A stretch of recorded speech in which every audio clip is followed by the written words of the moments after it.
Professor Puran Singh ਜਦੋਂ ਕਹਿੰਦੇ ਨੇ ਕਿ ਪੰਜਾਬ ਜਿਉਂਦਾ ਗੁਰਾਂ ਦੇ ਨਾਮ ਤੇ, ਇਸ ਫਲਸਫੇ ਦੀ ਬਹੁਤ ਖੂਬਸੂਰਤ ਤੇ ਰੂਹਾਨੀ ਤਾਕਤ ਸੀ।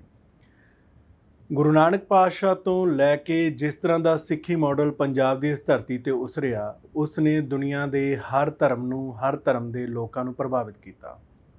ਪੰਜਾਬ ਦੇ ਅੰਦਰ ਆਪਣੇ ਆਪ ਦੇ ਵਿੱਚ ਸਿੱਖ ਸੱਭਿਆਚਾਰ ਉੱਭਰਿਆ। ਇਸ ਕਰਕੇ ਸਾਡਾ ਦਿਲੋਂ ਮੁਹੱਬਤ ਸਾਹਿਬ ਸ੍ਰੀ ਗੁਰੂ ਗ੍ਰੰਥ ਸਾਹਿਬ ਜੀ ਨੂੰ ਲੈ ਕੇ ਆ, ਕਿਉਂਕਿ ਉਹਨਾਂ ਦੀ ਗੁਰਬਾਣੀ ਦੇ ਆਸਰੇ ਦੇ ਵਿੱਚ ਅਸੀਂ ਬਹੁਤ ਨਵੀਆਂ ਚੀਜ਼ਾਂ ਸਿੱਖਦੇ ਹਾਂ ਅਤੇ ਬੰਦੇ ਦੇ ਅੰਦਰ ਬੰਦੇ ਨੂੰ ਜਿਉਂਦਾ ਕਰ ਪਾਉਂਦੇ ਹਾਂ।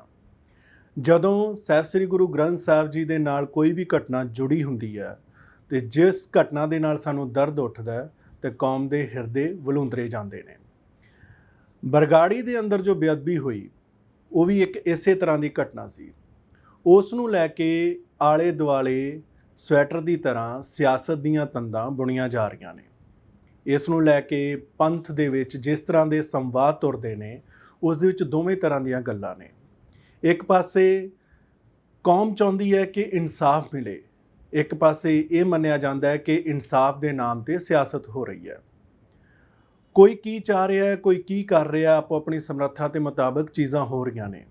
ਇਸ ਦੇ ਵਿੱਚੋਂ ਅਸੀਂ ਕਿਸ ਤਰ੍ਹਾਂ ਦੀ ਉਮੀਦ ਕਰਦੇ ਹਾਂ, ਜੇ ਇਹ ਸਿਆਸਤ ਕਿਸ ਰੁੱਖ ਨੂੰ ਜਾਏਗੀ, ਇਹ ਭਵਿੱਖ ਦੀ ਬੁੱਕਲ ਦੇ ਵਿੱਚ ਲੁਕੀਆਂ ਹੋਈਆਂ ਚੀਜ਼ਾਂ ਨੇ। ਤਾਜ਼ਾ ਘਟਨਾ 30 ਅਪ੍ਰੈਲ ਦੀ ਆ, ਜਦੋਂ ਤਖ਼ਤ ਸ੍ਰੀ ਅਕਾਲ ਤਖ਼ਤ ਸਾਹਿਬ ਦੇ ਸਾਬਕਾ ਜਥੇਦਾਰ ਭਾਈ ਰਣਜੀਤ ਸਿੰਘ ਹੋਣਾ ਨੇ ਅਤੇ ਉਹਨਾਂ ਦੇ ਨਾਲ ਸਿਆਸਤਦਾਨ ਸੁਖਪਾਲ ਖਹਿਰਾ, ਪਰਮਿੰਦਰ ਸਿੰਘ ਢੀਂਡਸਾ ਹੋਣਾ ਨੇ ਮਿਲ ਕੇ ਜੱਜਮੈਂਟ ਦੀਆਂ ਉਹ ਕਾਪੀਆਂ ਨੂੰ ਪਾੜਿਆ, ਜਿਸ ਦੇ ਵਿੱਚ ਉਹਨਾਂ ਨੂੰ ਅਸੰਤੁਸ਼ਟੀ ਸੀ। ਆਖਰ ਉਹਨਾਂ ਦੀ ਅਸੰਤੁਸ਼ਟੀ ਕੀ ਸੀ, ਇਸ ਤੋਂ ਹੀ ਆਪਾਂ ਗੱਲ ਅੱਜ ਜਥੇਦਾਰ ਭਾਈ ਰਣਜੀਤ ਸਿੰਘ ਦੇ ਹਵਾਲੇ ਨਾਲ ਕਰਾਂਗੇ। ਜਥੇਦਾਰ ਸਾਹਿਬ, ਬਹੁਤ ਬਹੁਤ ਸਵਾਗਤ ਹੈ। ਵਾਹਿਗੁਰੂ ਜੀ ਕਾ ਖਾਲਸਾ, ਵਾਹਿਗੁਰੂ ਜੀ ਫਤਿਹ। ਤੁਸੀਂ ਜੱਜਮੈਂਟ ਦੀਆਂ ਕਾਪੀਆਂ ਪਾੜ ਦਿੱਤੀਆਂ, ਉਹ ਕਿਉਂ ਪਾੜੀਆਂ ਉਹ ਸਾਨੂੰ ਪਤਾ ਆ। ਇਸ ਦੀ ਸਿਆਸਤ ਨੂੰ ਲੈ ਕੇ ਲਗਾਤਾਰ ਤੁਸੀਂ ਸਰਗਰਮ ਰਹੇ ਹੋ ਜੀ, ਪਰ ਜੱਜਮੈਂਟ ਦੀਆਂ ਕਾਪੀਆਂ ਪਾੜਨ ਤੋਂ ਬਾਅਦ ਕੀ, ਇਹ ਇੱਕ ਵੱਡਾ ਸਵਾਲ ਬਣ ਜਾਂਦਾ। ਜਿਹੜਾ ਸਵਾਲ ਬਣ ਜਾਂਦਾ ਨਾ ਜੀ, ਉਹ ਮੈਂ ਸਮਝਦਾ ਉਹ 'ਚ ਉਹਨੂੰ ਅਸੀਂ ਐਂਡ ਵੀ ਦੇ ਦਿੱਤਾ। ਇੱਕ ਜੇ ਅਸੀਂ ਐਕਸ਼ਨ ਨਾ ਲੈਂਦੇ ਜੀ, ਫਿਰ ਅਦਾਲਤ ਤੇ ਹੋਣੀ ਸੀ ਸਨਮਾਨਯੋਗ, ਬਿਲਕੁਲ, ਤੇ ਬਾਦਲ ਪਰਿਵਾਰ ਹੋਣਾ ਸੀ ਕਲੀਨ ਚਿੱਟ। ਤੇ ਉਹਨਾਂ ਨੇ ਭੰਗੜੇ ਪਾਉਣੇ ਸੀ ਪਿੰਡ ਪਿੰਡ ਜਾ ਕੇ ਜੀ, ਵੀ ਅਸੀਂ ਦੇਖੋ ਕਲੀਨ ਆ ਜੀ, ਸਾਨੂੰ ਤੇ ਕਾਂਗਰਸ ਤੇ ਸਾਨੂੰ ਤੇ ਏਜੰਸੀਆਂ ਇਉਂ ਕਰਦੀਆਂ ਰਹੀਆਂ ਜੀ। ਤੋ ਇਹ ਝੂਠ ਸੀ, ਇਹ ਝੂਠ ਸੀ। ਜੱਜਮੈਂਟ ਜਿਹੜੀ ਆ ਉਸ ਟੇਬਲ ਤੇ 2015 ਦੀਆਂ ਐਪਲੀਕੇਸ਼ਨਾਂ ਤੇ ਅਜੇ ਤੱਕ ਪਈਆਂ, ਤੇ ਇਹ ਜਿਹੜੀ ਆ 2 ਮਹੀਨਿਆਂ ਦੀ, ਇਸ ਸਾਲ ਦੇ ਵਿੱਚ 2-3 ਮਹੀਨਿਆਂ ਦੇ ਵਿੱਚ ਜਿਹੜੀਆਂ ਆਈਆਂ, ਉਹਨਾਂ ਨੂੰ ਇਹਨੇ ਆ ਕੇ ਜੱਜ ਨੇ ਲਾ ਕੇ ਫੱਕੀਆਂ ਉਡਾਤੀਆਂ, ਰੱਖ ਕੇ 4 ਮਹੀਨਿਆਂ ਦੇ ਵਿੱਚ ਕਲੀਅਰ ਕਰਤਾ ਸਾਰਾ ਕੁਛ ਜੀ। ਤੋ ਇਹ ਜਿਹੜੀ ਜੱਜਮੈਂਟ ਸੀਗੀ, ਇਹ ਕਿਸੇ ਅਪੀਲ ਨਾਂ ਦੀ ਐਪਲੀਕੇਸ਼ਨ ਦੇ ਉੱਤੇ ਨਹੀਂ ਸੀ। ਇਹ ਨਾ ਤੇ ਅਪੀਲ ਸੀ ਤੇ ਨਾ ਹੀ ਇਹ ਪਟੀਸ਼ਨ ਸੀ। ਇਹ ਸੀ ਜਿਹੜੀ ਇੱਕ ਅਪਰੂਵਰ ਵੱਲੋਂ ਜੀ, ਇੱਕ ਅਪਰੂਵਰ ਵੱਲੋਂ ਸਿਵਲ ਰੇਟ ਪਟੀਸ਼ਨ। ਉਹ ਅਪਰੂਵਰ ਜਿਹੜਾ ਉਹ ਬਿਆਨ ਤੇ ਦੇ ਰਿਹਾ ਜੱਜ ਦੇ ਅੱਗੇ, ਜੱਜ ਉਹਨੂੰ ਕਲਮਬੰਦ ਕਰਕੇ ਤੇ ਉਹਨੂੰ ਸੀਲਬੰਦ ਕਰ ਦਿੰਦਾ। ਉਹ ਚਲੇਗੀ ਸੈਸ਼ਨ ਕੋਰਟ 'ਚ ਜੀ।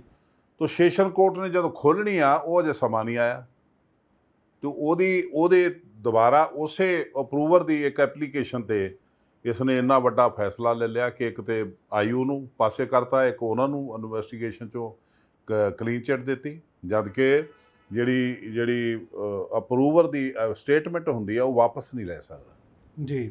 ਬਕਾਇਦਾ ਇਹਦਾ ਨਿਯਮ ਹੁੰਦਾ ਹੈ, ਮੈਜਿਸਟ੍ਰੇਟ ਉਹਨੂੰ ਸੋਚਣ ਲਈ ਸਮਾਂ ਦਿੰਦਾ, 3 ਦਿਨ ਦਾ ਸਮਾਂ ਦਿੰਦਾ। ਸਜ਼ਾ ਦੇਣ ਤੋਂ ਬਾਅਦ ਉਹਨੂੰ ਵਾਰਨਿੰਗ ਦਿੰਦਾ ਹੈ ਕਿ ਇਹ ਸਟੇਟਮੈਂਟ ਤੇਰੀ ਵਾਪਸ ਨਹੀਂ ਹੋਊਗੀ।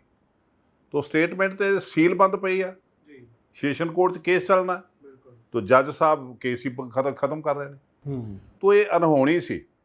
ਇਹ ਅਨਹੋਣੀ ਦਾ ਜਦੋਂ ਅਸੀਂ ਬੈਕਗਰਾਊਂਡ ਤੱਕ ਗਏ ਤੇ ਉਹ 'ਚ ਅਸੀਂ ਦੇਖਿਆ ਵੀ ਇਹ ਜਿਹੜੇ ਵਕੀਲ ਸੀਗਾ ਉਸ ਪੁਲਿਸਮੈਨ ਦਾ, 2 ਪੁਲਿਸਮੈਨ ਸੀਗੇ, 2 ਸੀਗੇ ਐਪਲੀਕੇਸ਼ਨ ਦੇਣ ਵਾਲੇ। ਉਹਨਾਂ 'ਚ ਇੱਕ ਦਾ ਵਕੀਲ ਤੇ ਸੀਗਾ ਅਸ਼ੋਕ ਅਗਰਵਾਲ, ਜਿਹੜਾ ਪਹਿਲਾਂ ਚੌਟਾਲਾ ਦਾ ਜਨਰਲ ਅਟਾਰਨੀ ਰਿਹਾ, ਉਹਦੇ ਥੱਲੇ ਸੀਨੀਅਰ ਡਿਪਟੀ ਜਨਰਲ ਐਡਵੋਕੇਟ ਰਿਹਾ ਇਹ ਜੱਜ ਜੀ ਸਹਿਰਾਵਤ, ਰਾਜਵੀਰ ਸਹਿਰਾਵਤ।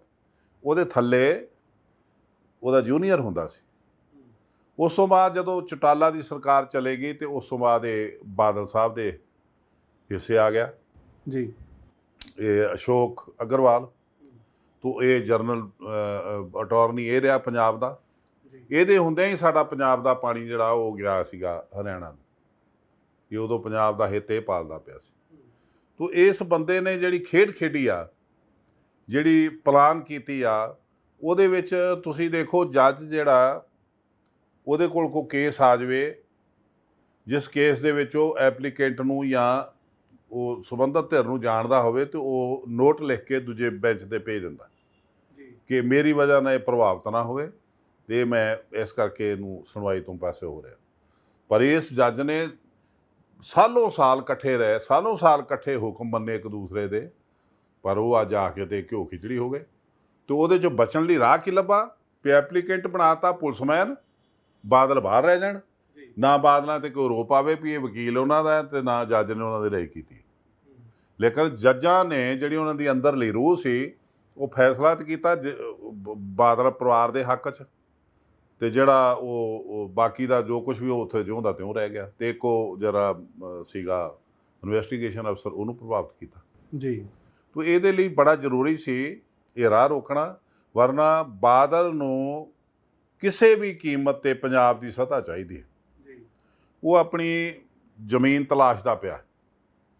ਇਹ ਹੁਣ ਉਹਨੂੰ ਭੁੱਲ ਜਾਣਾ ਚਾਹੀਦਾ ਹੈ ਕਿ ਦੁਬਾਰਾ ਪੰਥ ਤੈਨੂੰ ਤਾਕਤ ਦਊਗਾ, ਦੁਬਾਰਾ ਤੈਨੂੰ ਪੰਥ ਦੀ ਇਸ ਪੰਥ ਦੇ ਇਸ ਪਲੇਟਫਾਰਮ ਤੋਂ ਤੈਨੂੰ ਆਗੂ ਬਣਾ ਕੇ ਪੇਸ਼ ਕੀਤਾ ਜਾਊਗਾ। ਇਹ ਤੈਨੂੰ ਭੁੱਲ ਜਾਣਾ ਚਾਹੀਦਾ। ਕੀ ਤੁਸੀਂ ਇਹ ਮੰਨਦੇ ਹੋ ਕਿ ਬਾਦਲਾਂ ਦੀ ਸਿਆਸਤ ਦੇ ਵਿੱਚ ਇਮਾਨਦਾਰੀ ਦੀ ਘਾਟ ਰਹੀ ਹੈ? ਹੈ ਹੀ ਬੇਈਮਾਨੀ ਸੀ ਜੀ, ਇਮਾਨਦਾਰੀ ਦਾ ਤਾਂ ਅੰਸ਼ ਤਾਂ ਹੈ ਹੀ ਕਿਤੇ ਨਹੀਂ। ਪਰ ਦੂਸਰੇ ਪਾਸੇ ਜਿਹੜੇ ਤੁਹਾਡੇ ਹੱਕ ਦੇ ਵਿੱਚ ਆ ਕੇ ਖੜੇ ਹੁੰਦੇ ਨੇ, ਹਾਂਜੀ, ਕੀ ਉਹਨਾਂ ਦੀ ਸਿਆਸਤ ਵੀ ਇਮਾਨਦਾਰੀ ਭਰੀ ਹੈਗੀ ਹੈ? ਦੇਖੋ ਸਾਡੇ ਕੋਲ ਤਾਂ ਕੁਛ ਆਇਆ ਹੀ ਨਹੀਂ, ਸਾਡੇ ਕੋਲ ਕੋਈ ਸੱਤਾ ਨਹੀਂ ਆਈ, ਸਾਡੇ ਕੋਲ ਕੋਈ ਜ਼ਿੰਮੇਵਾਰੀ ਨਹੀਂ ਆਈ ਜੇ ਤੇ ਅਸੀਂ ਕੋਈ ਆਪਣਾ ਰੰਗ ਦਿਖਾ ਸਕੀਏ। ਪਰ ਇੱਕ ਸਿਆਸੀ ਦਵੰਦ ਪੈਦਾ ਹੋ ਰਿਹਾ ਜਥੇਦਾਰ ਸਾਹਿਬ। ਹਾਂ ਤੁਹਾਡੇ ਹੱਕ ਦੇ ਵਿੱਚ ਪਰਮਿੰਦਰ ਸਿੰਘ ਢੀਂਡਸਾ ਆ ਕੇ ਨਿੱਤਰਦੇ ਨੇ। ਹਾਂਜੀ, ਲੋਕ ਇਸ ਤਰ੍ਹਾਂ ਗੱਲ ਕਰਦੇ ਨੇ ਕਿ ਪਰਮਿੰਦਰ ਸਿੰਘ ਢੀਂਡਸਾ ਹੁਣਾਂ ਨੂੰ ਭਾਜਪਾ ਦੀ ਸਪੋਰਟ ਹੈ। ਇਹੋ ਪਰਮਿੰਦਰ ਸਿੰਘ ਢੀਂਡਸਾ ਜਥੇਦਾਰ ਜਸਟਿਸ ਰਣਜੀਤ ਸਿੰਘ ਹੁਣਾਂ ਦੀ ਰਿਪੋਰਟ ਨੂੰ ਵਿਧਾਨ ਸਭਾ 'ਚ ਖਾਰਜ ਕਰ ਚੁੱਕੇ ਨੇ। ਅੱਜ ਉਹ ਤੁਹਾਡੇ ਨਾਲ ਆ ਕੇ ਖੜੇ ਹੁੰਦੇ ਨੇ। ਕਿਤੇ ਨਾ ਕਿਤੇ ਇੱਕ ਬੜਾ ਤਰ੍ਹਾਂ ਦਾ ਦਵੰਦ ਤੇ ਹੈ ਆ ਨਾ, ਇਸ ਦਵੰਦ ਦੇ ਵਿੱਚ ਲੋਕੀ ਉਲਝਣ 'ਚ ਚਲੇ ਜਾਂਦੇ ਨੇ। ਦੇਖੋ ਇਹ ਉਲਝਣਾਂ ਜਿਹੜੀਆਂ ਪੋਲੀਟੀਕਲ ਹੁੰਦੀਆਂ ਨੇ, ਜਦੋਂ ਕੋਈ ਬੰਦਾ ਨਿਰਣਾ ਲੈ ਕੇ ਤੇ ਆਪਣੀ ਉਸ ਪਹਿਲੀ ਫੀਲਡ ਦੇ ਵਿੱਚੋਂ ਛੱਡ ਦਿੰਦਾ ਸਾਰਾ ਕੁਝ, ਤੇ ਉਦੋਂ ਉਹ 'ਤੇ ਯਕੀਨ ਨਾ ਕਰਨਾ ਸਾਡੇ ਲਈ ਬੜਾ ਮੁਸ਼ਕਲ ਹੁੰਦਾ। ਅਸੀਂ ਇਹ ਦੇਖਦੇ ਹਾਂ ਕਿ ਇਕੱਲਾ ਢੀਂਡਸਾ ਨਹੀਂ, ਭਾਵੇਂ ਖਹਿਰਾ ਸਾਹਿਬ ਹੋਣ, ਬੈਂਸ ਭਰਾ ਹੋਣ, ਆਮ ਆਦਮੀ ਪਾਰਟੀ ਹੋਵੇ, ਉਹਦੇ ਵਿੱਚ ਜਿਹੜੇ ਮੇਨ ਸਿੱਖ ਹੋਣ, ਤੇ ਸਾਰੇ ਹੀ ਆਏ ਸੀ ਉੱਦਣ ਜੀ। ਤਾਂ ਉਹਨਾਂ ਦਾ ਇੱਕੋ ਇੱਕ ਸੀਗਾ ਵੀ ਅਸੀਂ ਐਜ ਸਿੱਖ ਆਪਣੇ ਧਰਮ ਨੂੰ ਨਹੀਂ ਬਚਾ ਪਾ ਰਹੇ ਜੀ।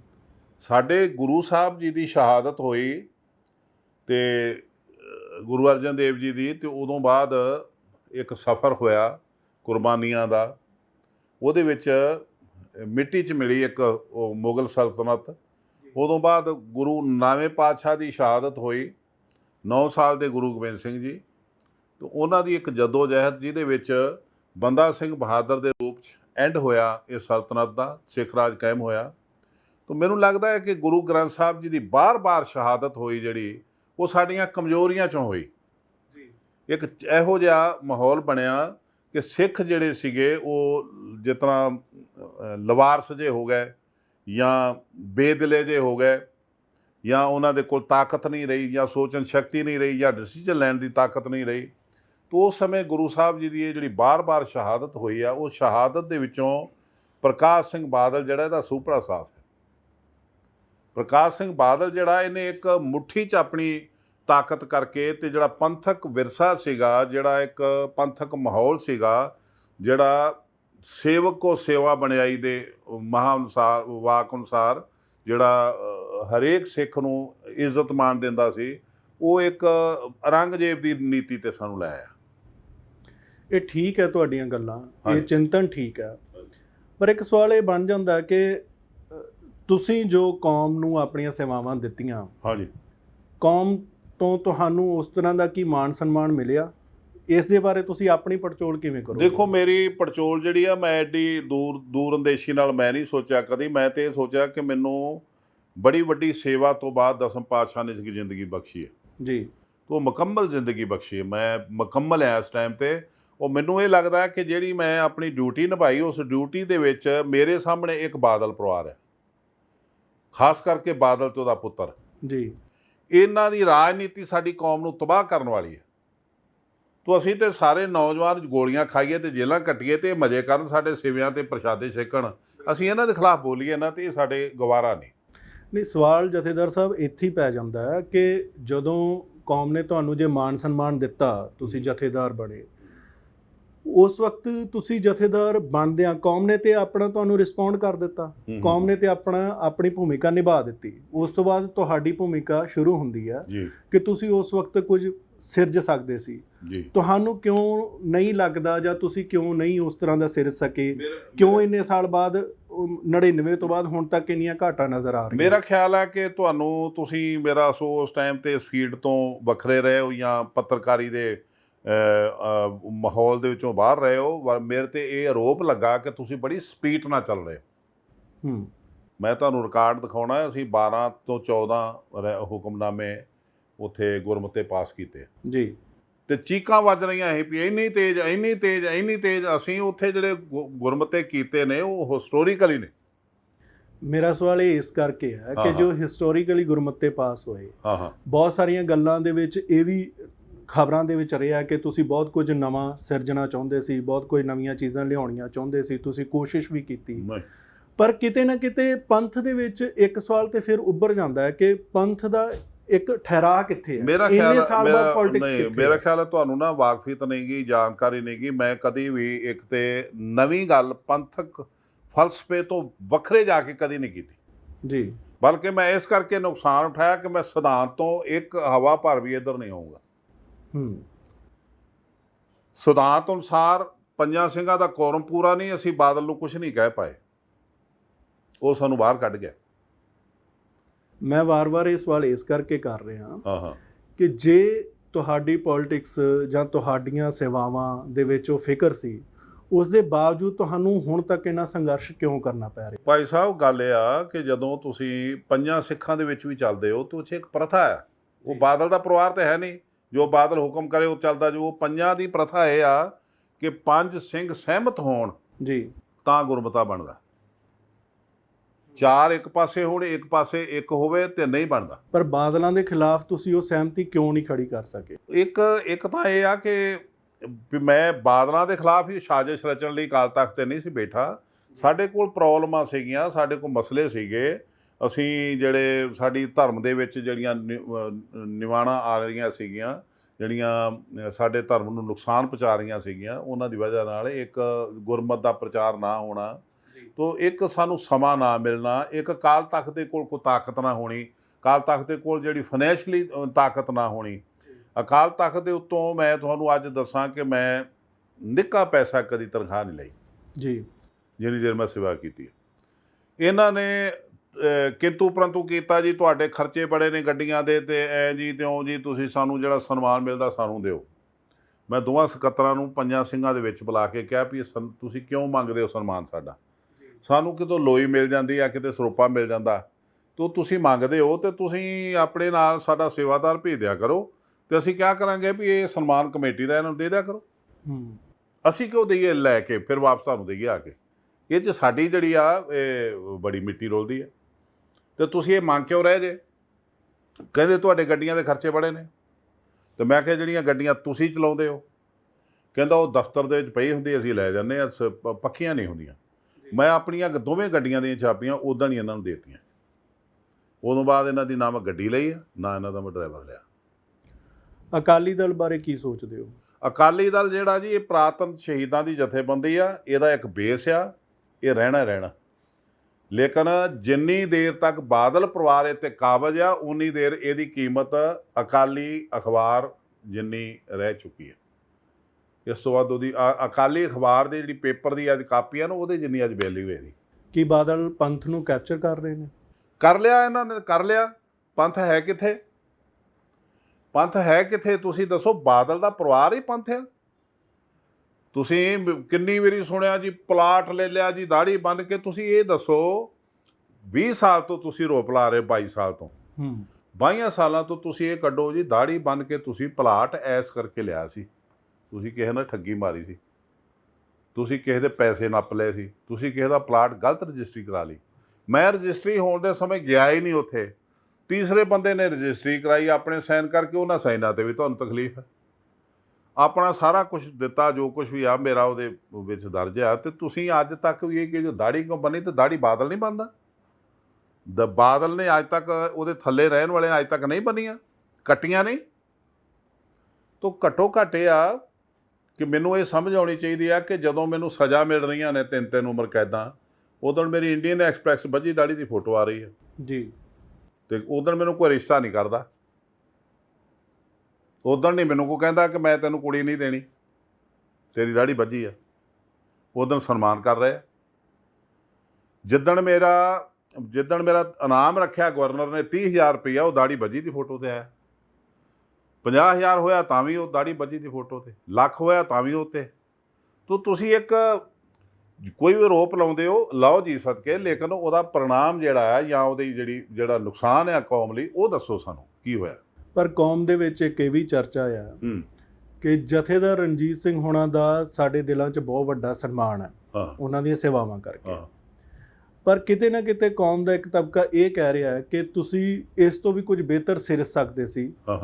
ਪੰਥ ਦੇ ਵਿੱਚ ਤੁਹਾਡੀ ਬਹੁਤ ਵੱਡੀ ਲੋੜ ਹੈ, ਤੁਸੀਂ ਹੋਰ ਕੰਸਟਰਕਟਿਵ ਡਾਇਲੌਗ ਖੜਾ ਕਰ ਸਕਦੇ ਸੀ। ਇਹਨਾਂ ਦਿਨਾਂ ਦੇ ਅੰਦਰ ਨਿਰੀ ਪੂਰੀ ਬਾਦਲਾਂ ਦੇ ਖਿਲਾਫ ਸਿਆਸਤ ਤੁਹਾਨੂੰ ਲੱਗ ਨਹੀਂ ਰਿਹਾ ਕਿ ਇੱਕ ਨੈਗੇਟਿਵਿਟੀ ਵੱਲ ਵੀ ਜਾ ਰਹੀ ਹੈ? ਨਹੀਂ, ਮੈਨੂੰ ਲੱਗਦਾ ਕਿ ਬਾਦਲਾਂ ਦੇ ਖਿਲਾਫ ਜਿਹੜੀ ਸਾਡੀ ਅੱਜ ਦੀ ਪਲਾਨਿੰਗ ਆ ਜਾਂ ਅੱਜ ਦਾ ਸਾਡਾ ਨਿਰਣਾ, ਇਹਦੇ ਤੋਂ ਸਾਰਥਕ ਸਾਡੇ ਲਈ ਕੋਈ ਹੋਰ ਫੈਸਲਾ ਹੈ ਨਹੀਂ। ਇਹ 'ਚ ਮੈਂ ਆਪਣਾ ਨੁਕਸਾਨ ਉਠਾ ਕੇ, ਮੈਂ ਨੀਵਾਂ ਹੋ ਕੇ ਸਰਨਿਆਂ ਨਾਲ ਸਮਝੌਤਾ ਕੀਤਾ ਇਸ ਕਰਕੇ ਇਹਨੂੰ ਦਿੱਲੀ 'ਚੋਂ ਅਸੀਂ ਕੱਢਣਾ। ਮੇਰਾ ਸਰਨਿਆਂ ਨਾਲ ਕੋਈ ਲੈਣਾ ਦੇਣਾ ਨਹੀਂ, ਸਰਨਿਆਂ ਨਾਲ ਮੇਰੀ ਬਣਦੀ ਨਹੀਂ। ਸਰਨਿਆਂ ਨੂੰ ਮੈਂ ਕਈ ਸਾਲ ਮੂੰਹ ਨਹੀਂ ਲਾਇਆ। ਉਹ 46 ਸੀਟਾਂ ਲੜ ਕੇ 40 ਹਾਰਦੇ ਰਹੇ, ਲੇਕਿਨ ਅਸੀਂ ਕਿਹਾ ਠੀਕ ਆ।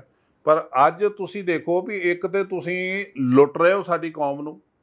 ਅੱਜ ਤੁਸੀਂ ਦੇਖੋ ਜਿਹੜਾ ਕਿਤੇ ਵੀ 84 ਦੇ ਦੰਗਿਆਂ ਦਾ ਖੱਫਣ ਲੈ ਆਉਂਦਾ ਬਾਦਲ, ਤੇ ਮੰਡੀ 'ਚ ਵੇਚਦਾ, ਇਲੈਕਸ਼ਨ ਦੀ ਮੰਡੀ 'ਚ। ਵੀ 84 ਸਾਡੇ ਨਾਲ ਐਂ ਹੋਇਆ। ਆ 84 'ਚ ਜਿਹਦੇ ਖੂਨ ਨਾਲ ਹੱਥ ਲਿਬੜੇ ਪਏ ਨੇ, ਉਹ ਤੋਂ ਪੈਸੇ ਲੈ ਰਿਹਾ ਸਰਸਾ। ਔਰ ਉਹਨੇ ਅੱਜ ਇੱਕ ਹੋਰ ਬਿਆਨ ਦਿੱਤਾ, ਅੱਜ ਤਾਜ਼ਾ ਬਿਆਨ ਆਇਆ ਕਿ ਮੈਂ 2 ਕਰੋੜ ਹੀ ਨਹੀਂ ਦਿੱਤਾ। ਇਹ ਜਿਹੜਾ ਗੁਰਦੁਆਰੇ ਲੱਗਾ ਨਾ MRI ਮਸ਼ੀਨ, ਉਹ ਵੀ ਮੇਰੀ ਆ ਜੀ। ਮੈਂ ਆਪਣੀ ਨਾਨੀ ਦੀ ਯਾਦ 'ਚ ਦਿੱਤੀ ਇਹਨਾਂ ਨੂੰ। ਜਿਹੜਾ ਉਹ ਦੂਸਰਾ ਸੈਂਟਰ ਜਿਹੜਾ ਕਹਿੰਦੇ NGO ਜੀ, ਉਹ ਕੇਰਲਾ ਦਾ, ਉਹ ਵੀ ਕਹਿੰਦਾ ਮੈਂ ਦਿੱਤਾ। ਔਰ ਇਸ ਜਿਹੜਾ 400 ਬੈੱਡ ਦਾ, ਇਹਦੇ ਵਿੱਚ ਪੂਰਾ ਮੁਕੰਮਲ ਜੋ ਕੁਛ ਜਿਹੜਾ ਉਹ ਵੀ ਮੈਂ ਦੇਣਾ। ਤੇ ਇਹਨੇ ਕਿਉਂ ਨਹੀਂ ਦੱਸਿਆ ਕੌਮ ਨੂੰ? ਇਹਦੇ ਹੱਥ ਜਿਹੜੇ ਖੂਨ ਨਾਲ ਜਿਹਦੇ ਨਾਲ ਲਿਬੜੇ ਆ, ਉਹਦਾ ਸਾਨੂੰ ਜੇ ਉਹ ਦਾਨਸ਼ਵਰ ਹੁੰਦਾ, ਦਾਨੀ ਹੁੰਦਾ, ਤਾਂ ਉਹ ਭੇਸ ਬਦਲ ਕੇ ਆ ਕੇ ਤੇ ਗੋਲਕ 'ਚ ਪੈਸੇ ਪਾ ਜਾਂਦਾ। ਉਹ ਪੈਸੇ ਆਪੇ ਕੌਮ ਵਰਤਦੀ। ਉਹਦਾ ਮਕਸਦ ਇਹ ਨਹੀਂ ਗਾ। ਉਹਦਾ ਮਕਸਦ ਇਹ ਆ ਆਪਣੇ ਆਪ ਨੂੰ ਸਿੱਖ ਦਿਲਾਂ ਦੇ ਵਿੱਚੋਂ ਆਪਣੇ ਪ੍ਰਤੀ ਨਫ਼ਰਤ ਦੂਰ ਕਰਕੇ ਤੇ ਆਪਣੇ ਆਪ ਨੂੰ ਜਸਟੀਫਾਈ ਕਰਨਾ ਕਿ ਮੈਂ ਤੁਹਾਡਾ ਕਾਤਲ ਨਹੀਂ ਗਾ। ਪਰ ਇਹਨਾਂ ਗੱਲਾਂ ਪ੍ਰਤੀ ਤੁਸੀਂ ਕਿੰਨੇ ਕੁ ਜਾਗਰੂਕ ਹੋ? ਜਦੋਂ ਅਸੀਂ ਸਿੱਖੀ ਦੀ ਗੱਲ ਕਰਦੇ ਹਾਂ ਤੇ ਇਸ ਦੇ ਵਿੱਚ ਜਿਹੜੀ ਸਿਆਸਤ ਦੀ ਗੱਲ ਹੁੰਦੀ ਹੈ, ਉਹਦੇ ਵਿੱਚ ਹੁੰਦੀ ਹੈ ਕਿ ਇੱਕ ਪੰਥ ਦੀ ਸਮੂਹਿਕ ਚੇਤਨਾ ਦੀ ਗੱਲ ਹੁੰਦੀ ਹੈ। ਗੁਰੂ ਸਾਹਿਬ ਨੇ ਕਿਹਾ ਵੀ ਪੰਥ ਫੈਸਲਾ ਕਰੇਗਾ। ਬਾਦਲ ਜੇ ਇੱਕ ਇੰਡੀਵਿਜੂਅਲ ਪਰਸੈਪਸ਼ਨ ਖੜੀ ਕਰਕੇ ਵੀ ਸਿਆਸਤ ਵਿਅਕਤੀ ਵਿਸ਼ੇਸ਼ ਹੋ ਗਈ, ਜਿਹੜੀ ਸਿਆਸਤ ਤੁਸੀਂ ਖੜੀ ਕਰ ਰਹੇ ਹੋ, ਤੁਹਾਨੂੰ ਡਰ ਹੈਗਾ ਕਿ ਉਹ ਵਿਅਕਤੀ ਵਿਸ਼ੇਸ਼ ਹੋ ਜਾਵੇਗੀ? ਨਹੀਂ, ਦੇਖੋ, ਇੱਕ ਤਾਂ ਸਾਨੂੰ ਗੁਰੂ ਸਾਹਿਬ ਨੇ ਜਿਹੜੇ ਸਿਧਾਂਤ ਦਿੱਤੇ ਆ ਨਾ, ਉਹ ਆਪਣੇ ਆਪ 'ਚ ਇੰਨੇ ਮੁਕੰਮਲ ਨੇ ਵੀ ਅਸੀਂ ਉਹਦੇ ਨਾਲ ਛੇੜਛਾੜ ਨਾ ਕਰੀਏ। ਆਪਣੀ ਉਹਦੇ ਵਿੱਚ ਖੁਦਗਰਜੀ ਸਾਡੀ ਨਾ ਹੋਵੇ, ਨਾ ਸਾਡਾ ਸਵਾਰਥ ਹੋਵੇ, ਤਾਂ ਉਹ ਸਾਨੂੰ ਰਾਹ ਦਿੰਦੇ ਨੇ। ਉਸ ਕੋਈ ਵੀ ਸਿਧਾਂਤ ਅਨੁਸਾਰ ਕੋਈ ਵੀ ਜ਼ਿੰਮੇਵਾਰੀ ਇਹੋ ਜਿਹੀ ਨਹੀਂ ਵੀ ਇੱਕ ਮੈਨੂੰ ਇਕੱਲੇ ਨੂੰ ਮਹਿਸੂਸ ਹੋਵੇ ਵੀ ਇਹ ਤਾਂ ਮੈਨੂੰ ਇਕੱਲੇ ਨੂੰ ਮਰਨਾ ਪਊਗਾ। ਇਸ ਤਰ੍ਹਾਂ ਦਾ ਨਹੀਂਗਾ। ਸਾਨੂੰ ਗੁਰੂ ਸਾਹਿਬ ਨੇ ਪੰਥ ਅਤੇ ਗ੍ਰੰਥ ਦਾ ਜਿਹੜਾ ਸਿਧਾਂਤ ਦਿੱਤਾ, ਉਹ 10ਮ ਪਾਤਸ਼ਾਹ ਤੋਂ ਉਹਨਾਂ ਦੀ ਹਯਾਤੀ ਦੀ ਸਰਪ੍ਰਸਤੀ ਸਾਨੂੰ ਦਿੰਦਾ ਜੀ। ਉਹ ਗ੍ਰੰਥ 'ਤੇ ਸਾੜ ਦਿੱਤਾ ਇਹਨੇ। ਉਹ ਲੋਕਾਂ ਦੇ ਦਿਲਾਂ 'ਚ ਉਹਦੀ ਇੱਜ਼ਤ ਖਤਮ ਕਰਤੀ। ਅਤੇ ਜਿਹੜਾ ਪੰਥ ਸੀ ਗ੍ਰੰਥੀਆਂ ਦਾ ਬਣਾ ਲਿਆ, ਪੰਜਾਂ ਪਿਆਰਿਆਂ ਦਾ, ਉਹਨਾਂ ਨੂੰ ਹੁਕਮ ਦਿੱਤਾ, ਰਾਮ ਰਹੀਮ ਨੂੰ ਕਲੀਨ ਚਿੱਟ ਦੇ ਜੋ ਆ ਗਏ ਦੇ ਗਏ, ਆਪੇ ਨਾਲ ਗਵਾਹੀ ਵੀ ਦੇ ਗਏ, ਸਾਥੋਂ ਐਂ ਕਰਵਾਇਆ। ਪੰਥ ਤੇ ਗ੍ਰੰਥ ਜਿਹੜਾ ਜੀ, ਇਹਦੀ ਸਰਪ੍ਰਸਤੀ ਨਾ ਹੋਣੀ ਹੀ ਸਾਡੀ ਬਦਕਿਸਮਤੀ ਸਾਡੀ ਕੌਮ ਦੀ, ਉਹ ਵੀ ਅਕਾਲ ਤਖਤ ਤੋਂ। ਸਵਾਲ ਇੱਥੇ ਵੀ ਆ ਜਾਂਦਾ ਹੈ ਕਿ ਜਦੋਂ ਤੁਸੀਂ ਇਹ ਆਰਗੂਮੈਂਟ ਕਰਦੇ ਹੋ ਕਿ ਉਹਨਾਂ ਨੇ ਗੁਰਮੀਤ ਰਾਮ ਰਹੀਮ ਨੂੰ ਕਲੀਨ ਚਿੱਟ ਦਿੱਤੀ, ਮਾਫੀ ਦਿੱਤੀ, ਤੇ ਇੱਕ ਘਟਨਾ ਤੁਹਾਡੇ ਨਾਲ ਵੀ ਜੁੜ ਜਾਂਦੀ ਹੈ ਕਿ ਸ਼ਾਇਦ ਜਥੇਦਾਰ ਗੁਰਚਰਨ ਸਿੰਘ ਟੋੜਾ ਹੁਣੇ ਨਿਰੰਕਾਰੀਆਂ ਦੇ ਗਏ ਸੀ ਤੇ ਤੁਸੀਂ ਵੀ ਕਲੀਨ ਚਿੱਟ ਦਿੱਤੀ ਸੀ। ਦੇਖੋ, ਇੱਕ ਕਲੀਨ ਚਿੱਟ ਦੇਣਾ ਕੋਈ ਗੁਨਾਹ ਨਹੀਂ ਹੈਗਾ। ਜੇ ਕੋਈ ਬੰਦਾ ਗੁਨਾਹਗਾਰ ਹੀ ਨਹੀਂਗਾ ਤੇ ਉਹਨੂੰ ਕਿਉਂ ਸਜ਼ਾ ਦੇਈਏ ਜੀ? ਇਸ ਕਰਕੇ ਇੱਕ ਬਾਦਲ ਚਾਹੁੰਦਾ, ਯਾਨੀ ਕਿ ਟੋੜਾ ਸਾਹਿਬ ਗੁਨਾਹਗਾਰ ਨਹੀਂ ਸਨ। ਮੈਂ ਕਹਿੰਦਾ ਜੀ ਕਿ ਬਾਦਲ ਸਾਹਿਬ ਚਾਹੁੰਦੇ ਨੇ ਕਿ ਇਹਨੂੰ ਮੇਰੇ ਰਾਹ ਚੋਂ ਹਟਾ ਦਿਓ ਜੀ, ਤੇ ਉਹ ਕਲੀਨ ਚਿੱਟ ਹੈ। ਅਸੀਂ ਫਿਰ ਜਥੇਦਾਰ ਹੋਵਾਂਗੇ। ਇੱਕ ਟੋੜਾ ਸਾਹਿਬ ਦਾ ਇੱਕ ਡਾਕੂਮੈਂਟ ਮੇਰੇ ਕੋਲ ਪਿਆ, ਮੈਂ ਸਮਾਂ ਆਉਣ 'ਤੇ ਨਾ ਅਕਾਲ ਤਖਤ 'ਤੇ ਖੋਲੂੰਗਾ, ਅਤੇ ਅਕਾਲ ਤਖਤ 'ਤੇ ਖੋਲ੍ਹ ਕੇ ਨਾ ਜਿਨ੍ਹਾਂ ਦੀ ਢਿੱਡ ਪੀੜ ਹੁੰਦੀ ਸਾਰਿਆਂ ਨੂੰ ਬੁਲਾਊਂਗਾ ਵੀ ਇੱਥੇ ਕਰੋ। ਹੁਣ ਮੈਂ ਖਲੋਤਾ ਕਟਹਿਰੇ 'ਚ, ਤੁਸੀਂ ਹੁਣ 5 ਸਿੰਘ ਸਾਜੋ ਅਤੇ ਇਹ ਮੇਰੇ ਤਾਂ ਸਵਾਲ ਕਰਨ। ਮੈਂ ਐਵੇਂ ਨਹੀਂ ਕੀਤਾ ਉਦੋਂ, ਉਹਦਾ ਮੇਰਾ ਬਹੁਤ ਵਿਰੋਧ ਹੋਇਆ। ਉਦੋਂ ਮੇਰਾ ਬਹੁਤ ਵਿਰੋਧ ਹੋਇਆ। ਔਰ ਮੈਂ ਤੁਹਾਨੂੰ ਵਜੇ ਦੀ ਗੱਲ ਦੱਸਦਾ, ਟੌੜਾ ਮੇਰੇ 'ਤੇ ਯਕੀਨ ਨਹੀਂ ਸੀ ਕਰਦਾ, ਕਿਉਂਕਿ ਮੈਂ ਟੌੜੇ ਨਾਲ ਗੱਲ ਨਹੀਂ ਸੀ ਕਰਦਾ ਜੀ। ਗੱਲ ਮੈਂ ਇਸ ਕਰਕੇ ਨਹੀਂ ਸੀ ਕਰਦਾ ਕਿ ਸਾਨੂੰ ਪੰਜਾਂ ਨੂੰ ਪਤਾ ਨਹੀਂ ਕੀ ਫੈਸਲਾ ਲੈਣਾ ਪੈਣਾ, ਮੈਂ ਕਿਸੇ ਨਾਲ ਢਿੱਡ ਦੀ ਗੱਲ ਕਿਉਂ ਕਰਾਂ। ਤੂੰ ਜਿਹੜਾ ਬੰਦਾ ਆਉਂਦਾ ਸੀ ਉਹਨੂੰ ਮੈਂ ਭਜਾ ਦਿੰਦਾ ਸੀ, ਅਤੇ ਇਹ ਨਾ ਸਮਝ ਲਿਆ ਵੀ ਸਾਨੂੰ ਠੋਕੂਗਾ। ਉੱਧਰੋਂ ਜਿਹੜਾ ਪ੍ਰਭਾਵ ਸੀਗਾ ਉਹ ਪੂਰਾ ਬਾਦਲ ਦੇ ਹੱਕ 'ਚ ਜਾ ਰਿਹਾ ਸੀ। ਅਤੇ ਬਾਦਲ ਅਮਰਿੰਦਰ ਸਿੰਘ ਨੇ ਨਹੀਂ ਇਹ ਕਦੀ ਸਾਡੇ 'ਤੇ ਪ੍ਰਭਾਵ ਪਾਇਆ ਵੀ ਇਹਨੂੰ ਸਜ਼ਾ ਦਿਓ। ਬਾਦਲ ਦਾ ਪ੍ਰਭਾਵ ਪੈਂਦਾ ਰਿਹਾ ਲਗਾਤਾਰ। ਹਾਂਜੀ, ਮੈਂ ਉਸ ਟਾਈਮ 'ਤੇ ਜਿਹੜੀ ਪ੍ਰਥਾ ਹੈ ਸਾਡੀ, 2 ਸਿੰਘ ਕਹਿੰਦੇ ਨਹੀਂ ਜੀ ਸਜ਼ਾ ਦਿਓ ਜੀ, ਅਸੀਂ ਕਿਹਾ ਦਿੰਦੇ ਹਾਂ। ਕਾਰਨ ਦੱਸੋ ਕਿਉਂ ਦਈਏ? ਤੁਹਾਡੇ ਸਾਹਮਣੇ ਸਾਰਾ ਕੁਝ ਲੈ ਕੇ ਰੱਖ ਦਿੱਤਾ, ਤੁਸੀਂ ਹੁਣ ਦੱਸੋ ਸਜ਼ਾ ਕਿਉਂ ਦਈਏ? ਅਸੀਂ ਦੇਣ ਨੂੰ ਤਿਆਰ ਹਾਂ। ਪਰ ਇਹ ਨਹੀਂ ਦੱਸ ਪਾਇਆ। ਕਹਿੰਦੇ ਨਹੀਂ ਜੀ ਉਹ ਲੋਕ ਕੀ ਕਹਿਣਗੇ। ਮੈਂ ਕਿਹਾ ਲੋਕ ਲਾਜ ਅਕਾਲ ਤਖਤ 'ਤੇ ਨਹੀਂ ਚੱਲਦੀ। ਅਕਾਲ ਤਖਤ 'ਤੇ ਦੁੱਧ ਦਾ ਦੁੱਧ, ਪਾਣੀ ਦਾ ਪਾਣੀ ਹੁੰਦਾ। ਜੇ ਤੇ ਸਜ਼ਾ ਬਣਦੀ ਆ ਤੇ ਲਿਖੋ, ਨੋਟ ਲਿਖ ਦਿਓ, ਨੋਟ ਲਿਖ ਦਿਓ ਕਿ ਇਹ ਸਜ਼ਾ ਬਣਦੀ ਆ, ਇਹਨੂੰ ਸਜ਼ਾ ਦੇਣੀ ਚਾਹੀਦੀ ਆ, ਛੱਡਣਾ ਨਹੀਂ ਚਾਹੀਦਾ। ਅਤੇ ਅਸੀਂ ਮੀਟਿੰਗ ਪੋਸਟਪੋਨ ਕਰੀਏ, ਅਗਲੀ ਮੀਟਿੰਗ ਦੀ ਤਰੀਕ ਦੀ, ਉੱਥੇ ਅਸੀਂ ਆਪਣਾ ਸਰਬਸੰਮਤੀ ਨਾਲ ਉਹ ਮਤਾ ਪਾਸ ਕਰਕੇ ਤੇ ਫਾਈਨਲ ਕਰੀਏ। ਉਹਨਾਂ ਨਹੀਂ ਕੀਤੇ, ਸਹਿਮਤੀ ਦੇ ਸਾਈਨ ਕੀਤੇ, ਮੇਰੇ ਕੋਲ ਪਏ ਨੇ ਅੱਜ ਜੀ। ਹਾਂਜੀ, ਤੁਸੀਂ ਜਦੋਂ ਕਿਸੇ ਲੀਡਰ ਨੂੰ ਆਪਣੇ ਰਾਹ 'ਚੋਂ ਕੱਢਣਾ ਅਤੇ ਉਹਦੇ ਲਈ ਜਥੇਦਾਰ ਨੂੰ ਵਰਤੋ, ਅਤੇ ਇਹ ਅਕਾਲ ਤਖਤ ਦੀ ਤੋਹੀਨ ਹੈ ਅਤੇ ਸਾਡੀਆਂ ਪਰੰਪਰਾਵਾਂ ਦੀ ਵੀ ਤੋਹੀਨ ਹੈ। ਟੌੜੇ ਦਾ ਨਿੱਜੀ ਜ਼ਿੰਦਗੀ ਕੁਛ ਵੀ ਹੋ ਸਕਦੀ ਹੈ, ਉਹਦੀਆਂ ਰਾਜਸੀ ਲਾਭ ਜਾਂ ਹਾਨ ਲਾਭ ਦੀਆਂ ਗੱਲਾਂ ਕੁਛ ਹੋਰ ਹੋ ਸਕਦੀਆਂ, ਕੁਛ ਉਹਨਾਂ ਦਾ ਸਵਾਰਥ ਹੋ ਸਕਦਾ। ਲੇਕਿਨ ਉਹ ਭਵਨ ਦੇ ਵਿੱਚ ਗਿਆ, ਉਹਨੇ ਸਰੋਪਾ ਲਿਆ ਕਿ ਨਹੀਂ ਲਿਆ, ਸਪੀਚ ਕੀਤੀ ਕਿ ਨਹੀਂ ਕੀਤੀ, ਕੋਈ ਪਾਣੀ ਧਾਣੀ ਪੀਤਾ ਕਿ ਨਹੀਂ ਪੀਤਾ, ਸਰੋਪਾ ਲਿਆ ਕਿ ਨਹੀਂ ਲਿਆ, ਇਹ ਗੱਲਾਂ ਅਹਿਮ ਸੀ ਉਹਦੇ ਵਿੱਚ। ਇਹ ਗੱਲਾਂ ਉਹਦੇ ਲੈਟਰ ਪੈਡ 'ਤੇ ਅਸੀਂ ਉਹ ਤੋਂ ਲਿਖਾਈਆਂ ਜੀ। ਔਰ ਉਹ ਇਹ ਬੜਾ ਕਲੀਅਰ ਉਹਦੇ ਵਿੱਚ ਹੋਇਆ ਕਿ ਇਹ ਉੱਥੇ ਗਲਤੀ ਨਾਲ ਗਿਆ, ਗੇਟ ਦੇ ਅੰਦਰ ਗਿਆ, ਤੈਨੂੰ ਪਤਾ ਲੱਗ ਗਿਆ ਤੇ ਨਿਰੰਕਾਰੀਆਂ ਦਾ, ਇਹ ਅਗਰਵਾਲਾਂ ਦੀ ਧਰਮਸ਼ਾਲਾ ਨਹੀਂ, ਇਹ ਨਿਰੰਕਾਰੀਆਂ ਦਾ ਸਮਾਗਮ ਹੈ, ਇਹ ਉੱਥੋਂ ਮੁੜ ਕੇ ਆ ਗਿਆ ਅਤੇ ਅਸੀਂ ਉਹਨੂੰ ਸਜ਼ਾ ਦੇ ਦਈਏ। ਤਾਂ ਉਹ ਅਸਲ 'ਚ ਜਿਹੜਾ ਬਾਦਲ ਨੇ ਬਾਅਦ 'ਚ ਕੰਮ ਕੀਤਾ ਨਾ, ਉਹ ਮੇਰੇ ਤੋਂ ਕਰਾਉਣਾ ਚਾਹੁੰਦਾ ਹੈ। ਤਾਂ ਅਸੀਂ ਕਿਸੇ ਵੀ ਜੇ ਸਜ਼ਾ ਬਣਦੀ ਤਾਂ ਠੋਕ ਕੇ ਦੇਣੀ ਸੀ। ਪਰ ਜੇ ਕੌਮ ਦੇ ਵਿੱਚ ਬਾਦਲ ਐਸਟੈਬਲਿਸ਼ਮੈਂਟ ਦੇ ਖਿਲਾਫ ਤੁਹਾਡੇ ਲੜਨ ਦੇ ਕਾਰਨ ਨੇ ਕਿ ਇਸ ਦੇ ਨਾਲ ਕੌਮ ਨੂੰ ਢਾਹ ਲੱਗ ਰਹੀ ਹੈ। ਕਿਸ ਤਰ੍ਹਾਂ ਢਾਹ ਲੱਗ ਰਹੀ ਜੀ? ਮੈਂ ਕਹਿ ਰਿਹਾ ਕਿ ਬਾਦਲ ਐਸਟੈਬਲਿਸ਼ਮੈਂਟ ਦੇ ਖਿਲਾਫ ਤੁਹਾਡੇ ਆਪਣੇ ਕਾਰਨ ਨੇ ਕਿ ਬਾਦਲਾਂ ਕਰਕੇ ਕੌਮ ਨੂੰ ਢਾਹ ਲੱਗ ਰਹੀ ਹੈ। ਜੀ। ਉਹਦੇ ਕਰਕੇ ਤੁਸੀਂ ਜਿੰਨੀਆਂ ਵੀ ਪੰਥਕ ਜਥੇਬੰਦੀਆਂ ਆਪਸ ਦੇ ਵਿੱਚ ਕਿਤੇ ਨਾ ਕਿਤੇ ਤੁਹਾਨੂੰ ਲੱਗ ਰਿਹਾ ਕਿ ਤੁਹਾਡੇ 'ਚ ਇਹ ਘਾਟ ਹੈ ਕਿ ਤੁਸੀਂ ਇਕਜੁੱਟ ਨਹੀਂ ਹੋ ਪਾ ਰਹੀਆਂ, ਤੁਹਾਡੇ ਆਪਸੀ ਮਸਲੇ ਹੀ ਉਲਝ ਜਾਂਦੇ ਨੇ। ਉਹ ਨਾ ਜੀ, ਅਸੀਂ 40 ਸਾਲ ਤੋਂ ਮੈਂ ਲੱਗਾ ਹੋਇਆ ਜੀ, 40 ਸਾਲ ਤੋਂ ਇਹਨਾਂ ਜਥੇਬੰਦੀਆਂ ਦੇ ਵਿੱਚ ਹੀ ਹਾਂ।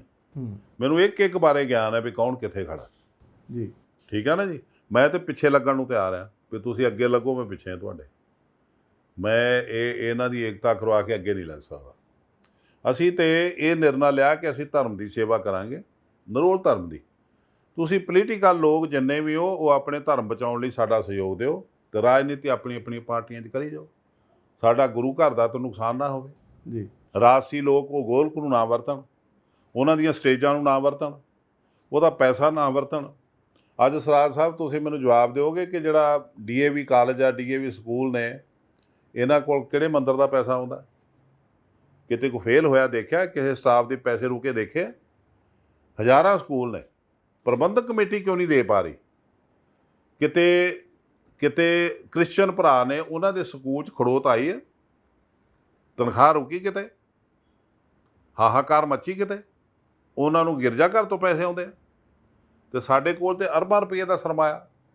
ਅਤੇ ਫਿਰ ਅੱਜ ਦੀ ਤਰੀਕ 'ਚ ਇੱਕ ਤਾਂ ਫਤਿਹਗੜ੍ਹ ਸਾਹਿਬ ਦਾ ਜੀ ਮਾਤਾ ਗੁਜਰੀ ਜੀ ਦੇ ਨਾਂ ਦਾ ਕਾਲਜ, ਅਤੇ ਇੱਕ ਖਾਲਸਾ ਕਾਲਜ ਅਨੰਦਪੁਰ ਸਾਹਿਬ ਦਾ। ਇਹ 2 ਕਾਲਜ ਚੱਲਦੇ ਜਿੱਥੇ ਤਨਖਾਹਾਂ ਮਿਲ ਰਹੀਆਂ ਨੇ, ਬਾਕੀ ਕੋਈ ਕਾਲਜ ਨਹੀਂ ਜੇ ਚੱਲ ਰਿਹਾ। ਯੂਨੀਵਰਸਿਟੀ ਬੰਦ ਪਈ ਜੇ, ਬਾਂਦਾ ਸਿੰਘ ਬਹਾਦਰ ਦਾ ਕਾਲਜ ਬੰਦ ਪਿਆ ਜੇ, ਮਾਤਾ ਗੰਗਾ ਜੀ ਦੇ ਨਾਂ ਦਾ ਕਾਲਜ ਆ ਕੁੜੀਆਂ ਦਾ, ਉਹ ਬੰਦ ਪਿਆ ਜੇ। ਸਾਰੇ ਕਾਲਜ ਅਤੇ ਸਕੂਲ ਬੰਦ ਪਏ ਆ ਜੀ। ਜਿਹੜੀ ਏਡਡ ਸਕੂਲ ਸੀਗੇ, ਉਹਨਾਂ ਦੀ ਏਡ ਸਰਕਾਰ ਤੋਂ ਲੈ ਕੇ ਖਾਈ ਜਾਂਦੇ ਆ, ਅਤੇ ਸਕੂਲ ਬੰਦ ਪਏ। ਤੁਸੀਂ ਦੱਸੋ, ਇਸ ਨਿਜ਼ਾਮ ਦੇ ਖਿਲਾਫ ਅਸੀਂ ਨਹੀਂ ਲੜਾਂਗੇ ਤਾਂ ਫਿਰ ਅਸੀਂ ਆਫਟਰ ਆਲ ਅਸੀਂ ਲੈਣਾ ਵੀ ਕੀ? ਸੋਭਾ ਹੀ ਲੈਣੀ, ਹਾਰ ਜਿੱਥੇ ਜਾਈਏ ਹਾਰ ਪਵਾ ਕੇ ਘਰ ਨੂੰ ਆ ਜਾ ਕਰੀਏ। ਜੇ ਕੌਮ ਦੇ ਵਿੱਚ ਕੋਈ ਚੇਂਜ ਨਾ ਆਇਆ, ਸਾਡੇ ਜਿਹੜੇ ਬੱਚੇ ਨੇ ਉਹ ਗਰੀਬ ਗੁਰਬਤ ਨਾਲ ਲੜਦੇ ਮਰ ਗਏ, ਉਹਨਾਂ ਨੂੰ ਕਿਤੇ ਐਜੂਕੇਸ਼ਨ ਦਾ ਸਹਾਰਾ ਨਾ ਮਿਲਿਆ।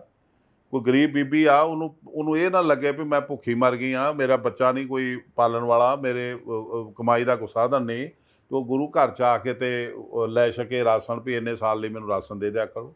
ਕੀ ਕਮੀਆਂ ਨੇ ਇੱਥੇ? 8000 ਕੁਇੰਟਲ ਕਣਕ ਇੱਕ ਸਾਲ 'ਚ ਡੋਨੇਸ਼ਨ ਆਉਂਦੀ ਆ ਹਰਿਮੰਦਰ ਸਾਹਿਬ। 8000 ਕੁਇੰਟਲ ਡੋਨੇਸ਼ਨ ਤੋਂ ਇਲਾਵਾ ਸਾਡੇ ਆਪਣੇ ਫਾਰਮ ਹਾਊਸਾਂ ਤੋਂ ਆਉਂਦੀ ਹੈ। ਇਹ ਬਾਦਲ ਸਾਨੂੰ ਦੱਸਦਾ ਕਿਉਂ ਨਹੀਂ ਕਿ 20000 ਏਕੜ ਫਾਰਮ ਹਾਊਸ 'ਚੋਂ ਸਾਨੂੰ ਕੀ ਮਿਲ ਰਿਹਾ, ਅਤੇ 20000 ਏਕੜ ਜਿਹੜੇ ਫਾਰਮ ਹਾਊਸ ਨੇ ਗੁਰੂ ਦੇ ਨਾਂ 'ਤੇ, ਉਹਨਾਂ 'ਚੋਂ ਕਿੰਨੇ ਹਜ਼ਾਰ ਏਕੜ ਜ਼ਮੀਨ ਜਿਹੜੀ ਹੈ ਲੀਜ਼ 'ਤੇ ਲੈ ਚੁੱਕੇ ਆ? ਇਹ ਕਿਉਂ ਨਹੀਂ ਦੱਸਦੇ? ਖਾਲਸਾ ਕਾਲਜ ਸਾਡਾ ਜਾ ਚੁੱਕਾ ਜੇ, ਉਹ ਯੂਨੀਵਰਸਿਟੀ ਬਣਾ ਕੇ, ਅਤੇ ਇਹ ਬਾਬਾ ਬੋੜ ਜਿਹੜਾ ਉਹ ਮਤਾ ਪਾਸ ਕਰਵਾ ਗਿਆ ਅਸੈਂਬਲੀ ਦੇ ਵਿੱਚ, ਉਹ ਅਮਰਿੰਦਰ ਸਿੰਘ ਨੇ ਆ ਕੇ ਰੱਦ ਕੀਤਾ ਜੀ। ਹੁਣ ਉਹਨਾਂ ਸੁਪਰੀਮ ਕੋਰਟ 'ਚ ਲਾਤਾ। ਹੁਣ ਸੁਪਰੀਮ ਕੋਰਟ ਦੇ ਵਿੱਚ ਜਿਹੜੇ ਅਰਬਾਂ ਰੁਪਏ ਲੱਗਦੇ ਆ ਕੇਸਾਂ 'ਤੇ ਅਤੇ ਲੱਖਾਂ ਰੁਪਏ, ਉਹ ਕੌਣ ਦਊਗਾ ਜੀ ਇਹਨਾਂ ਦੀ ਥਾਂ 'ਤੇ? ਉਹ ਤਾਂ ਸਰਕਾਰ ਲੜ ਸਕਦੀ ਹੈ। ਇਹ ਬਾਦਲ ਦੀਆਂ ਮਿਹਰਬਾਨੀਆਂ ਕਰਕੇ ਐਡੀ ਵੱਡੀ ਵਿਰਾਸਤ, ਸ਼ਾਨਾ ਬੱਤਾ ਇਤਿਹਾਸ ਸਾਡਾ, ਉਹ ਕੁੜਮਾਂ ਦੀ ਭੇਟ ਦੇ ਦਿੱਤਾ, ਉਹਨਾਂ ਦੇ ਹਵਾਲੇ ਕਰਤਾ। ਇਹ ਦੱਸੂਗਾ ਸੱਤਿਆਜੀਤ ਸਿੰਘ ਦੀ 97 ਦੀ ਇਲੈਕਸ਼ਨ ਤੋਂ ਪਹਿਲਾਂ ਕਿਹਦਾ ਰਾਜ ਸੀ ਉੱਥੇ? ਕਦੀ ਦੱਸਿਆ ਸੀ ਇਹ 'ਤੇ ਕੋਈ ਯਕੀਨ ਕਰਦਾ ਸੀ? ਅੱਜ ਉਹ ਸਾਡੀ ਵਿਰਾਸਤ ਐਡੀ ਵੱਡੀ, ਅਤੇ ਉਹਦਾ ਮਾਲਕ ਬਣ ਗਿਆ। ਉਹ ਬਣਵਾਇਆ ਇਹਨੇ, ਸਰਮਾਇਆ ਕੌਮੀ, ਅਤੇ ਮਾਲਕ ਬਣ ਗਿਆ ਆਪ। ਪਰ ਇਹ ਸਾਰੀ ਗੱਲ ਦੇ ਵਿੱਚ ਮੇਰਾ ਆਖਰੀ ਸਵਾਲ ਇਹ ਆ ਜਥੇਦਾਰ ਸਾਹਿਬ ਜੀ, ਕਿ ਜਦੋਂ ਅਸੀਂ ਇਹ ਸਾਰੀਆਂ ਗੱਲਾਂ ਕਰਦੇ ਹਾਂ ਤਾਂ ਇੱਕ ਗੱਲ ਕਲੀਅਰ ਹੈ ਕਿ ਤੁਹਾਡੇ ਨਜ਼ਰੀਏ ਮੁਤਾਬਕ ਇਹ ਹੈ ਕਿ ਸ਼੍ਰੋਮਣੀ ਅਕਾਲੀ ਦਲ ਵੱਡੀ ਪਾਰਟੀ ਹੈ, ਸਾਡਾ ਸਰਮਾਇਆ ਹੈ, ਪਰ ਉਸ ਦੇ ਵਿੱਚ ਬਾਦਲ ਐਸਟੈਬਲਿਸ਼ਮੈਂਟ ਸਾਨੂੰ ਖੋਰਾ ਲਾ ਰਹੀ ਹੈ ਜੀ। ਮਰਜ਼ ਸਾਨੂੰ ਜੇ ਪਤਾ ਆ, ਪਰ ਉਸ ਦਾ ਇਲਾਜ ਤਾਂ ਕੋਈ ਵੀ ਨਹੀਂ ਮਿਲ ਰਿਹਾ। ਸ਼੍ਰੋਮਣੀ ਗੁਰਦੁਆਰਾ ਪ੍ਰਬੰਧਕ ਕਮੇਟੀ ਬਣੇ ਨੂੰ 100 ਸਾਲ ਹੋ ਗਏ। 100 ਸਾਲ ਬਾਅਦ ਅਸੀਂ ਉਸ ਮੁਹਾਨੇ 'ਤੇ ਖੜ੍ਹੇ ਹਾਂ ਜਿੱਥੇ ਸਾਡੇ ਕੋਲ ਬਹੁਤ ਸਾਰੀਆਂ ਪੰਥਕ ਘੁੰਮਣ ਘੇਰੀਆਂ ਨੇ ਜੀ, ਲੋਕਾਂ ਕੋਲ ਉਲਝਣਾਂ ਨੇ, ਸਵਾਲ ਨਹੀਂ ਹੈਗੇ। ਬਾਦਲ ਐਸਟੈਬਲਿਸ਼ਮੈਂਟ ਜੇ ਇੰਨੀ ਖਤਰਨਾਕ ਹੈ ਤੇ ਤੁਸੀਂ ਵੀ ਕੋਈ ਇਸ ਤਰ੍ਹਾਂ ਦਾ ਪ੍ਰੋਗਰਾਮ ਕਿਉਂ ਨਹੀਂ ਦੇ ਪਾ ਰਹੇ, ਜਾਂ ਤੁਹਾਡੇ ਪ੍ਰੋਗਰਾਮ ਦੇ ਅੰਦਰ ਕਲੈਰਿਟੀ ਕਿਉਂ ਨਹੀਂ ਆ? ਆਉਣ ਵਾਲੇ ਸਮੇਂ 'ਚ ਦੇਖੋ ਕੋਈ ਕਲੈਰਿਟੀ, ਕੋਈ ਟਾਈਮਲਾਈਨ ਤੁਹਾਡੀ ਕੀ ਹੋ ਸਕਦੀ? ਕਲੈਰਿਟੀ ਬੜੀ ਆ ਸਾਡੀ ਲਾਈਨ ਜਿਹੜੀ ਆ, ਸਾਰੇ ਬੱਚੇ ਨੂੰ ਪਤਾ ਅਸੀਂ ਕੀ ਚਾਹੁੰਦੇ ਆ, ਤੇ ਪਿੰਡ ਅਸੀਂ ਫਿਰ ਰਹੇ ਹਾਂ। ਲੇਕਿਨ ਇਹ ਅਕਾਲੀ ਦਲ ਦੇ ਖਿਲਾਫ ਇੰਨਾ ਜਿਹੜਾ ਪੈਸਾ ਗੁਰੂ ਘਰਾਂ ਦਾ ਸਾਂਭੀ ਬੈਠਾ, ਉਹਦੇ ਖਿਲਾਫ ਜਾ ਕੇ ਲੜਾਈ ਦੇਣੀ ਮੇਰੇ ਵਰਗੇ ਗਰੀਬ ਸਿੱਖ ਲਈ ਔਖੀ ਆ। ਲੇਕਿਨ ਇਹ ਕੋਈ ਜ਼ਰੂਰੀ ਨਹੀਂ ਕਿ ਮੈਂ ਅੱਜ ਤੁਰਿਆ ਤਾਂ ਤੁਸੀਂ ਮੇਰੇ ਨਾਲ ਤੁਰ ਪੋਗੇ, ਉਹ ਵੀ ਤੁਰ ਪੈਣਗੇ, ਦੂਸਰੀਆਂ ਪਾਰਟੀਆਂ ਵੀ ਤੁਰ ਪੈਣਗੀਆਂ। ਉਹ ਆਪਣਾ ਸਵਾਰਥ ਦੇਖਦੀਆਂ। ਜਦੋਂ ਮਾਹੌਲ ਜਿਹੜਾ ਸਾਜ਼ਗਾਰ ਹੁੰਦਾ ਹੈ, ਜਦੋਂ ਉਹਨਾਂ ਨੂੰ ਲੱਗਦਾ ਕਿ ਰਣਜੀਤ ਸਿੰਘ ਕਿਸੇ ਪੜਾਅ 'ਤੇ ਪਹੁੰਚ ਗਿਆ, ਫਿਰ ਉਹ ਆਉਂਦੀਆਂ ਨੇ ਪਿੱਛੇ। ਤਾਂ ਉਹ ਸਮਾਂ ਆ ਰਿਹਾ ਹੌਲੀ ਹੌਲੀ। ਤਾਂ ਅਸੀਂ ਸਾਡਾ ਫਰਜ਼ ਬਣਦਾ ਕੋਸ਼ਿਸ਼ ਕਰਨੀ, ਫਲਦਾਤਾ ਪ੍ਰਮਾਤਮਾ ਆਪ ਹੈ। ਅਤੇ ਜੇ ਮੈਂ ਕਹਾਂ ਕਿ ਇਹਨੂੰ ਅਸੀਂ ਇਹਦੀ ਬਾਦਸ਼ਾਹਤ ਨੂੰ ਮਿੱਟੀ 'ਚ ਅਸੀਂ ਨਹੀਂ ਰੋਲਿਆ ਤਾਂ ਕਿਹਨੇ ਰੋਲਿਆ? ਜਦੋਂ 99 'ਚ ਇਹਨੇ ਪਹਿਲਾਂ ਟੌੜੇ ਨੂੰ ਕੱਢਿਆ, ਫਿਰ ਮੈਨੂੰ ਕੱਢਿਆ, ਅਤੇ ਇਹਦੀ ਲੋਕ ਸਭਾ ਕਿਹਨੇ ਗਵਾਈ? ਅਸੀਂ ਗਵਾਈ। ਸੁਖਬੀਰ ਕਿਉਂ ਨਹੀਂ ਬਣਿਆ ਉੱਥੇ ਜਾ ਕੇ ਮਿਨਿਸਟਰ? ਇੱਥੇ 13 ਸੀਟਾਂ 'ਚੋਂ 2 ਸੀਟਾਂ ਆਈਆਂ, ਇੱਕ ਫਿਰੋਜ਼ਪੁਰ ਦੀ ਅਤੇ ਇੱਕ ਤਰਨਤਾਰਨ ਦੀ। ਕਿਹੜੀ ਜਿੱਤਿਆ ਹੈ? ਫਿਰ ਇਹਦੀ ਵਿਧਾਨ ਸਭਾ ਗਵਾਈ ਅਸੀਂ। ਇਹਨੂੰ ਨੁਕਸਾਨ ਪਹੁੰਚਾਇਆ ਕਿੰਨੇ? ਫਿਰ ਇਹ ਵੱਖਰੀ ਗੱਲ ਆ ਕਿ ਸਾਡੀ ਲੜਾਈ ਦਾ ਫਾਇਦਾ ਦੂਸਰੀ ਧਿਰ ਨੂੰ ਮਿਲ ਗਿਆ ਜੀ। ਲੇਕਿਨ ਜਦੋਂ ਲੋਕ ਨਹੀਂ ਚਾਹੁੰਦੇ ਹਾਲੀ, ਤੇ ਅਸੀਂ ਉਹਦੇ ਲਈ ਅਸੀਂ ਕੀ ਕਰ ਸਕਦੇ ਹਾਂ? ਸਾਨੂੰ ਤੇ ਆਸ ਹੀ ਹੁੰਦੀ ਆ ਨਾ ਕੋਈ ਸਾਡੀ ਹੈਲਪ ਹੋਊਗੀ। ਕਿਉਂਕਿ ਮੈਂ ਇਸ ਦੇ ਵਿੱਚ ਇੱਕ ਜੋੜ ਦੇਣਾ ਚਾਹੁੰਦਾ ਹਾਂ ਕਿ ਹਾਂ। ਇੱਕ ਸਵਾਲ ਉੱਠ ਜਾਂਦਾ ਕਿ ਲੋਕ ਨਹੀਂ ਚਾਹੁੰਦੇ ਜਾਂ ਲੋਕਾਂ ਦੇ ਉੱਤੇ ਗੱਲ ਆ ਜਾਂਦੀ ਆ, ਪਰ ਪੰਜਾਬ ਨੇ ਤਾਂ ਹਮੇਸ਼ਾ ਹੀ ਇੱਕ ਅਲਟਰਨੇਟਿਵ ਪੋਜੀਸ਼ਨ ਨੂੰ ਹੁੰਗਾਰਾ ਤੇ ਦਿੱਤਾ। ਇੱਕ ਨਹੀਂ। ਸਮਾਂ ਆ ਸਿਮਰਨਜੀਤ ਸਿੰਘ ਮਾਨ ਨੂੰ ਵੀ ਜਿਤਾਇਆ, ਇੱਕ ਸਮਾਂ ਡਾਕਟਰ ਗਾਂਧੀ ਨੂੰ ਵੀ ਜਿਤਾਇਆ, ਇੱਕ ਸਮਾਂ ਸੁਖਪਾਲ ਸਿੰਘ ਖਹਿਰਾ ਨੂੰ ਵੀ ਜਿਤਾਇਆ, ਇੱਕ ਸਮਾਂ ਇੱਥੇ ਆਮ ਆਦਮੀ ਪਾਰਟੀ ਵੀ ਆ ਗਈ ਹੈ। ਅਸੀਂ ਲੋਕਾਂ ਤੇ ਨਹੀਂ ਕਰ ਸਕਦੇ। ਗੱਲ ਹੈ ਵੀ ਉਸ ਚੀਜ਼ ਨੂੰ ਬਰਕਰਾਰ ਰੱਖਣ ਵਾਲਾ ਕੋਈ ਵੀ ਅਲਟਰਨੇਟਿਵ ਮੀਡੀਆ ਸਫਲ ਨਹੀਂ ਹੋ ਸਕਦਾ। ਉਹਦੇ ਵਿੱਚ ਮੇਰਾ ਕੋਈ ਕਸੂਰ ਨਹੀਂਗਾ। ਮੈਂ ਆਪਣੀ ਜਿਹੜੀ ਗੱਲ ਕਰਦਾ, ਮੇਰੀ ਜਿਹੜੀ ਜੱਦੋ-ਜਹਿਦ ਆ ਉਹ ਦਸਮ ਪਾਤਸ਼ਾਹ ਦੀ ਉਸ ਵਿਰਾਸਤ ਲਈ ਆ, ਜਿਹੜੀ ਉਹਨਾਂ ਸ਼ਹਾਦਤਾਂ ਦੇ ਕੇ, ਉਹਨਾਂ ਦੇ ਗੁਰਪਿਤਾ ਨੇ ਜਿਹੜੇ ਉਹਨਾਂ ਦੇ 239 ਸਾਲ ਸ਼ਹਾਦਤਾਂ ਦੇ ਕੇ, ਬੱਚਿਆਂ ਦੀਆਂ ਕੁਰਬਾਨੀਆਂ ਦੇ ਕੇ ਸਾਨੂੰ ਇੱਕ ਸਿਧਾਂਤ ਦੇ ਕੇ ਇੱਕ ਮਹਿਲ ਦਿੱਤਾ ਸਿੱਖੀ ਦਾ। ਉਹ ਸਿੱਖੀ ਦਾ ਮਹਿਲ ਜਿਹੜਾ ਸਾਡੀ ਇਸ ਗੰਦੀ ਸਿਆਸਤ ਦੀ ਭੇਟ ਨਾ ਚੜ੍ਹ ਜੇ। ਮੇਰੀ ਲੜਾਈ ਇਹ ਹੈ। ਬਹੁਤ ਬਹੁਤ ਧੰਨਵਾਦ ਤੁਹਾਡਾ ਸਾਨੂੰ ਸਮਾਂ ਦੇਣ ਲਈ। ਵਾਹਿਗੁਰੂ ਜੀ ਕਾ ਖਾਲਸਾ ਵਾਹਿਗੁਰੂ ਜੀ ਕੀ ਫਤਿਹ।